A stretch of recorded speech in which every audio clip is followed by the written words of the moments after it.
I'm Dennis Anderson along with Julie Zenner, and here's what's coming up on Almanac North. The City of Duluth and Local Initiative Support Corporation are pumping millions of dollars into a housing trust fund designed to increase affordable housing in the city. We'll celebrate Native American Heritage Month with Tad Johnson, the Senior Director of American Indian Tribal Nation Relations with the University of Minnesota. And the opening of Minnesota's firearms deer hunting season is one of the topics in our Voices of the Region segment. These stories and more coming up on Almanac North.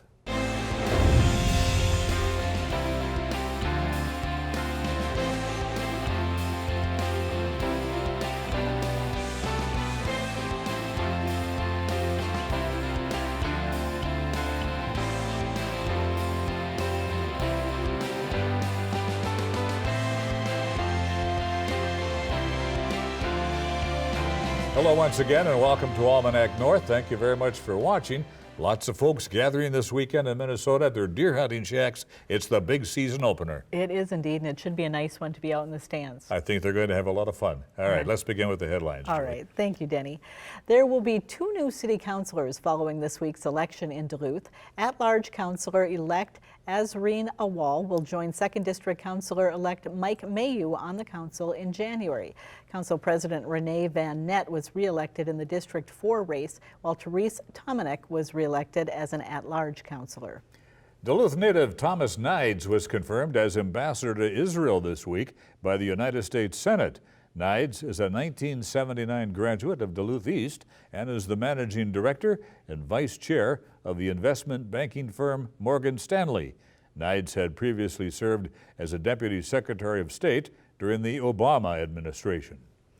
Both Minnesota and Wisconsin announced this week they will begin vaccinating 5 to 11-year-olds following CDC approval of the Pfizer vaccine for that age group. In Minnesota, over 500,000 youth will now be eligible for the vaccine. The Wisconsin Department of Health says more than 1,600 Wisconsinites under the age of 20 have been hospitalized since the COVID pandemic began. And 19 new deputies and corrections officers were sworn in this week by the St. Louis County Sheriff Ross Littman. The ceremony was held Wednesday at the Public Safety Building in Duluth. Sheriff Littman also introduced his command staff, which includes 6 new members due to retirements over the past 2 years.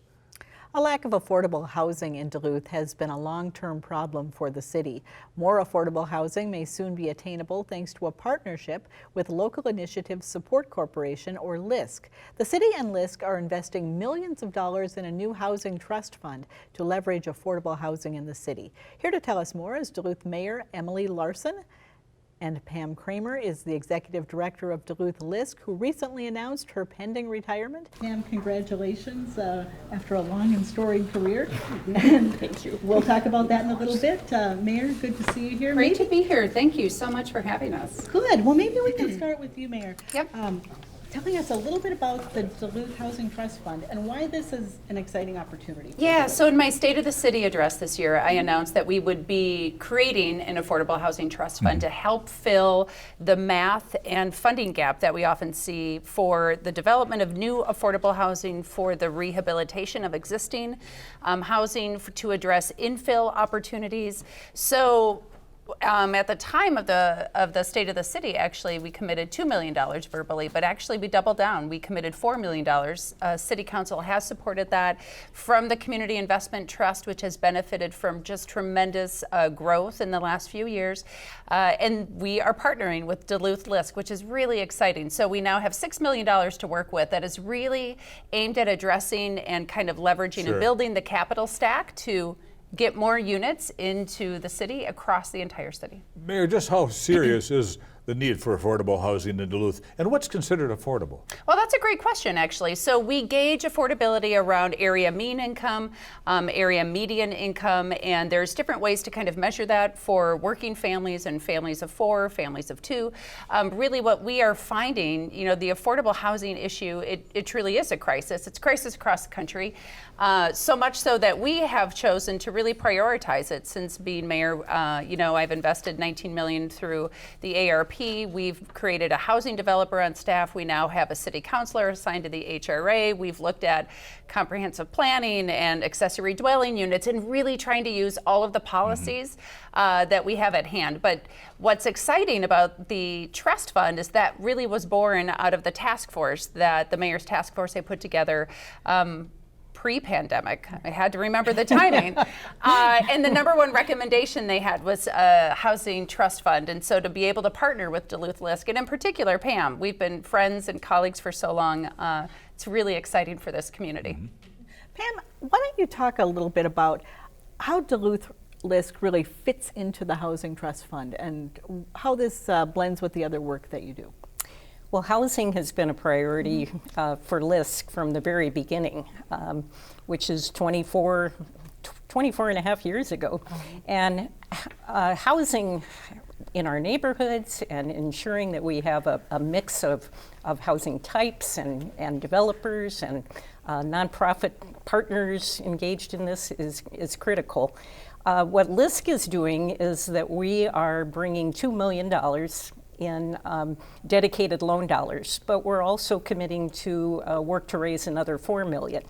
And it's a perfect partnership of looking at what's I'm excited about in particular is that we're being more creative about the smaller units, about how we do more infill, about how we housing development, and how do we ensure that we're reaching some of our distressed properties, but also filling in our neighborhoods. So Pam, as you leave LISC, what are you most proud of? I think I'm most proud of that we worked comprehensively. We worked with the entire community, including the private sector and the public sector, Sure. and we brought people together so that they could voice what their neighborhood needs were and find ways that we're doing affordable housing development, but we're also looking at how do we help people into employment opportunities, how do we ensure that we have safe neighborhoods. So it's been a holistic approach because one aspect of improving your community isn't enough. You really need to engage the whole community.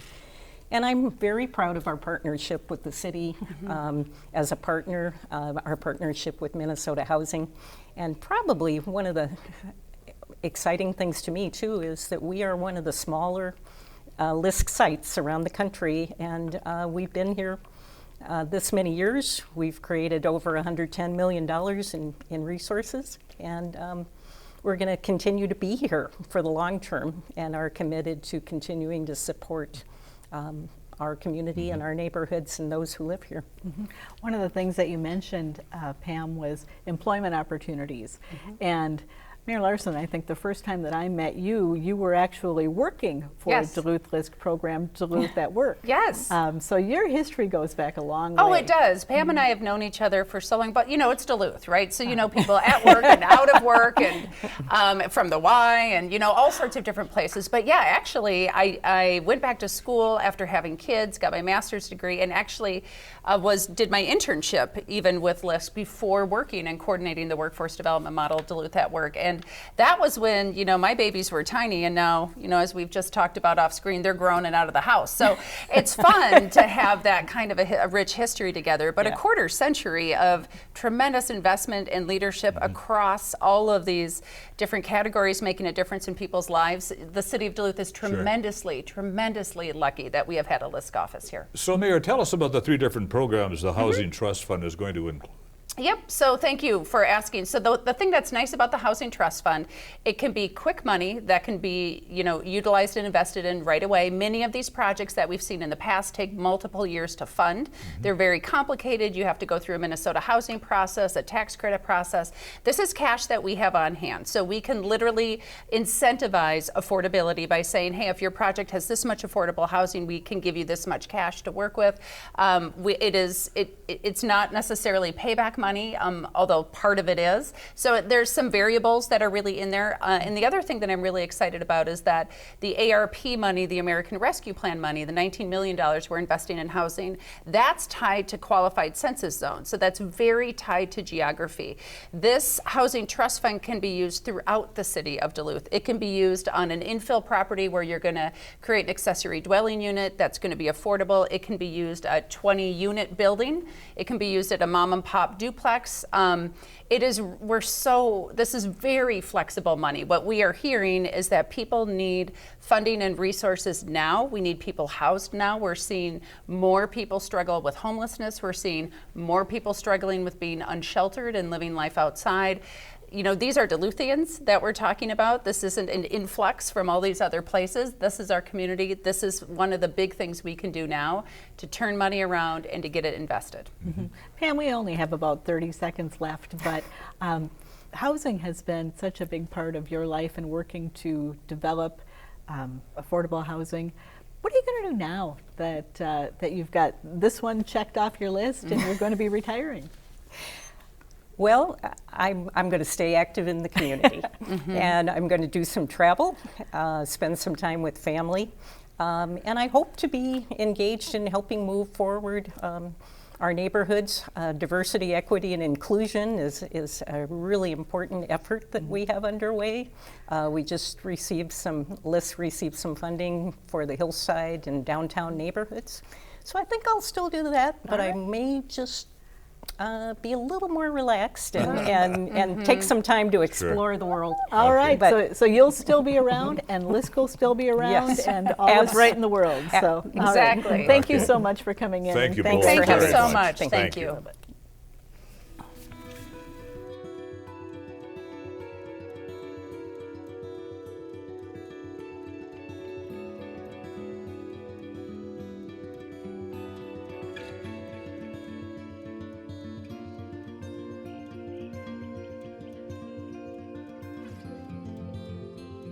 It's time now for Voices of the Region. Each week we hear from an area journalist about the stories they are covering. Northern Community Radio News Director Heidi Holton from Grand Rapids is our guest this week.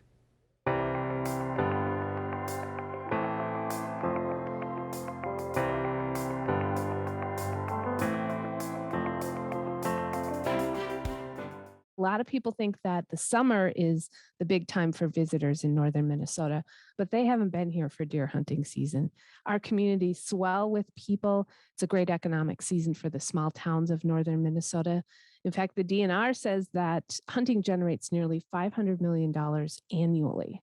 So we've been working on stories for deer hunters about the season, reminding hunters to check with the Minnesota DNR and their website to find out what regulations they need to follow.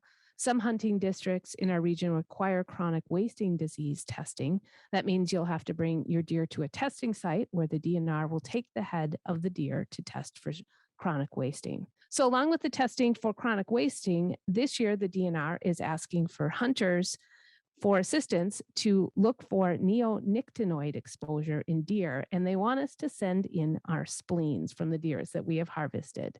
Neonicotinoids are the most widely used class of insecticides worldwide. So that fall of 2019, we just started this pilot study where we were trying to solicit our deer hunters to send in their spleen. So we could actually just try to gauge what the concentration levels were, if we could even find them from wild harvested deer. And we did. Those results